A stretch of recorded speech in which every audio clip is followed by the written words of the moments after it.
रास्तार शुभ भित्ति प्रस्तर स्थापन कले परचंग विधायक। ढेंकानाल जिला परचंग ब्लॉक बड़झरा बारिहापुर जातीय राजपथ 53 ठारू चढ़ापाल केनाल रास्ता भित्ति प्रस्तर स्थापन। पथर खंब केनाल छक निकट राज्य सरकार पूर्त विभाग तरफ हेउथिबा रास्ता को शुभ भित्ति प्रस्तर स्थापन कले परचंग विधायक। ए रास्ता 19.5 किलोमीटर 33 कोटी व्यय बराद मंजूर हो जाइतिबा बेले पीडब्ल्यूडी रास्ता नूतन पुनः गठन कराजिबो।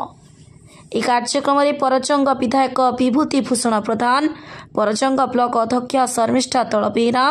ब्लॉक उपाध्यक्ष यशस्विन राउत एवं अधिकारी माने,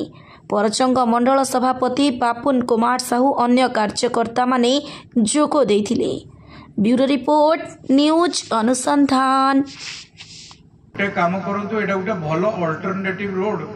एनएच रे केतेले समस्या हेले आमे एपटे जाई परिबा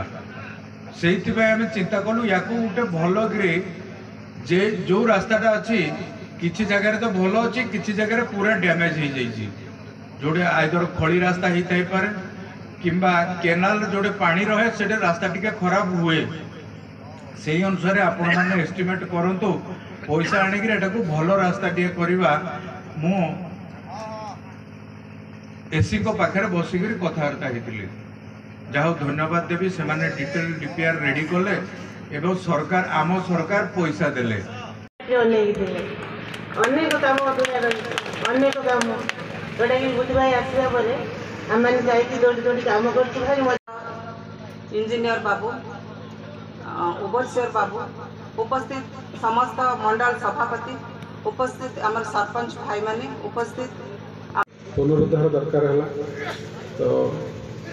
लकीली आमर गवर्नमेंट आसीगला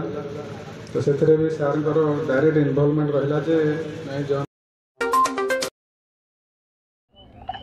आज बारिहापुर बड़झरा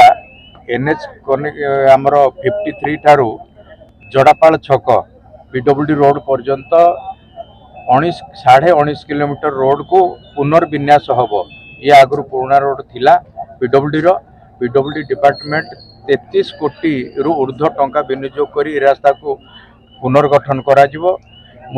डिपार्टमेंटर समस्त अधिकारी को मु धन्यवाद देवी। ये वर्षा दिन अति कदर्य हो जाता गाड़ी मोटर जाई पारु नथला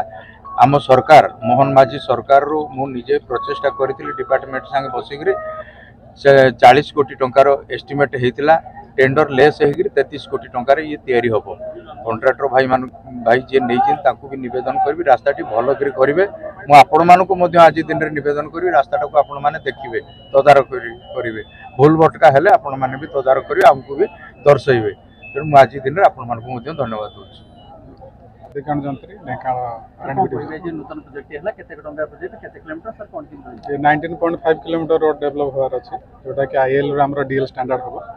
ये पाखापाखि 39 करोड़ एडमिनिस्ट्रेटिव अप्रूवाल अच्छी जो कि 31 करोड़ हूँ एग्रीमेंट है 18 मंथ्स भितर काम सारे टार्गेट कर भल वर्क